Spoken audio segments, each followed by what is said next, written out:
Chapter 33.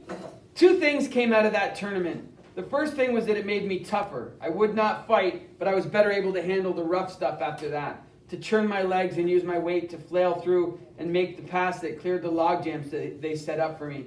I ignored the slashes, spears, and elbows. I never saw the sense in fights. They always sent their goons to goad me, but I never fought. The second thing was the press clippings. It had been a colossal struggle, but we'd fought back to win that big tournament. When we hit the road back to Manitowaj, every one of us was spent, wasted, but we'd won it. There was something in that negativity from the crowds and the other teams that drove us. My teammates had wanted me to drop my gloves and start throwing punches, but they'd all felt the splatter of the spit that rained down, and every player on the Moose took that personally.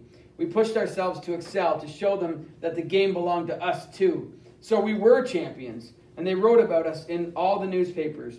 Virgil saved the clippings in a plastic folder. Soon after those stories appeared, we started to see a stranger in the stands. He was a tall, thin, white guy in a battered hat and a long gray trench coat, wearing those pullover rubbers with the zippers you never see in the north. He showed up at a tourney in Osnaburg and then at one in Pickle Lake.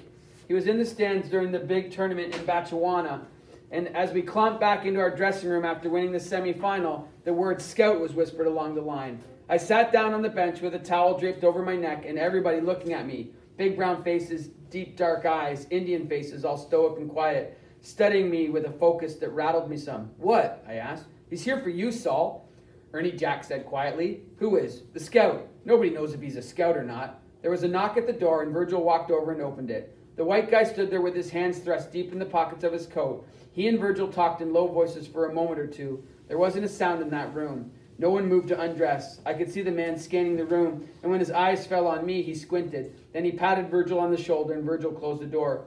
He crossed the room and sat down beside me. You could have heard a pin drop in that room. "Guy's name is Jack Lanahan. He's a scout for the Leafs," Virgil said. "Says he'd like to talk to you." "About what?" Virgil laughed and slapped my knee pad. "What the hell does a big scout like that talk about, Saul? He thinks you could play in the NHL. I've never been out of the North." "Well, maybe this is your ticket out. Never thought about going anywhere." "That's because you've never been scouted before." "Talk to him."